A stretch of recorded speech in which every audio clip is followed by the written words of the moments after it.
ओम नमः शिवाय। दोस्तों, कैसे हैं आप सब। द सॉन्ग में आप सभी का स्वागत है। महाशिवरात्रि के दिन भगवान शिव की पूजा के साथ महाशिवरात्रि व्रत की कथा भी पढ़नी चाहिए या सुननी चाहिए। चित्रभानु की कथा पढ़ने से आप भगवान शिव की महिमा और उनकी भक्ति के महत्व को समझ पाएंगे। भगवान शिव भोले हैं, वे आसानी से प्रसन्न होते हैं। वह सच्चे मन से जल अर्पित कर देने मात्र से ही प्रसन्न होकर अपने भक्तों के दुख दूर कर देते हैं और उनको शिव लोक में स्थान प्रदान करते हैं। महाशिवरात्रि के दिन उनको प्रसन्न करने का सबसे बड़ा अवसर है।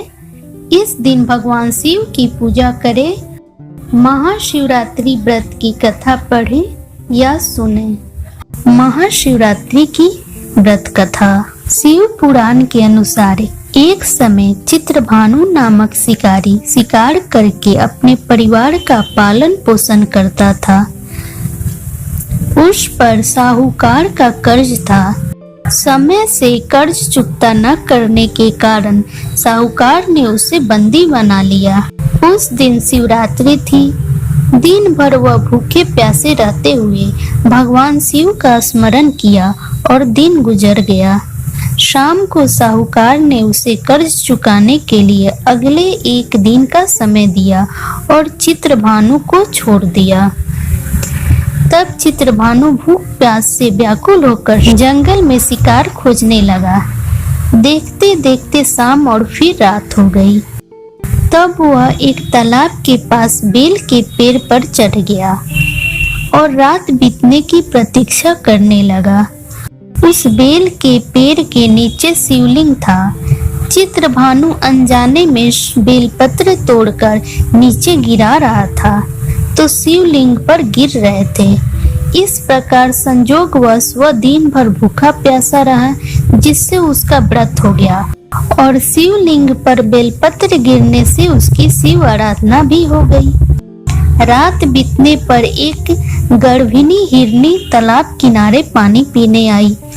तब वह धनुष बाण से उसका शिकार करने के लिए तैयार हो गया। उस हिरनी ने चित्रभानु को देख लिया। उसने शिकारी से कहा कि वह गर्भवती है, जल्दी प्रसव करेगी। उसने शिकारी से कहा कि तुम एक साथ दो, जीव हत्या करोगे तो ठीक नहीं है। हिरनी ने शिकारी को वचन दिया कि वह बच्चे को जन्म देकर आएगी, तब शिकार कर लेना। इस पर शिकारी ने उसे जाने दिया। इस दौरान प्रत्यंचा चढ़ाने तथा ढीली करते समय कुछ बेलपत्र शिवलिंग पर गिरे। इससे प्रथम प्रहर की शिव पूजा हो गई। कुछ समय बाद एक और हिरनी वहां से जा रही थी। तब शिकारी खुश होकर उसके शिकार के लिए तैयार हो गया। तब हिरनी ने उससे निवेदन किया कि हे शिकारी, मैं थोड़ी देर पहले ऋतु से निवृत्त हुई हूँ, कामातुर गृहिणी हूँ, अपने प्रिय की खोज में भटक रही हूँ। मैं अपने पति से मिलकर शीघ्र ही तुम्हारे पास आ जाऊंगी। तब शिकारी ने उसे जाने दिया। चित्रभानु शिकार न कर पाने से चिंतित था। रात्रि का आखिरी पहर बीत रहा था। इस बार भी कुछ बेलपत्र टूटकर शिवलिंग पर गिरे, जिससे दूसरे प्रहर की भी पूजा हो गई। तभी एक दूसरी हिरनी बच्चों के साथ वहां से जा रही थी। तब चित्रभानु ने उसका शिकार करने का निर्णय कर लिया। तब हिरनी ने उससे कहा कि हे शिकारी, मैं इन बच्चों के इनके पिता के हवाले करके लौट आऊंगी। इस समय मुझे मत मारो। इस पर शिकारी ने कहा कि वह मूर्ख नहीं है, इससे पहले अपने 2 शिकार छोड़ चुका है। उसका परिवार भूख प्यास से तड़प रहा होगा। तब हिरनी ने कहा, मेरा विश्वास करो, मैं इन्हें इनके पिता के पास छोड़कर तुरंत लौटने की प्रतिज्ञा करती हूँ। ऐसा करते हुए सुबह हो गई और अनजाने में ही शिकारी की शिवरात्रि की पूजा हो गई। उपवास और रात्रि जागरण भी हो गया। इसी बीच एक हिरण वहां से जा रहा था। तब शिकारी ने इसका शिकार करने का निश्चय कर लिया। चित्रभानु को प्रत्यंचा चढ़ाए देखकर उस हिरण ने निवेदन किया कि यदि तुमने मेरे से पहले 3 हिरनी और उनके बच्चों का शिकार कर लिया हो तो उसे भी मार दो, ताकि उनके वियोग में दुखी ना होना पड़े। अगर उनको जीवन दान दिया है तो कुछ समय के लिए उसे भी जीवन दान दे दो, उनसे मिलकर वह दोबारा यहाँ आ जाएगा। हिरण की बातें सुनकर शिकारी के मन में रात का पूरा घटनाक्रम सामने आ गया। उसने सारा घटनाक्रम हिरण को बताया। तब हिरण ने कहा कि वे तीनों हिरनी उसकी पत्नियां हैं। जिस प्रकार वे तीनों प्रतिज्ञाबद्ध होकर गई है, उसकी मृत्यु से वे अपने धर्म का पालन नहीं कर पाएगी।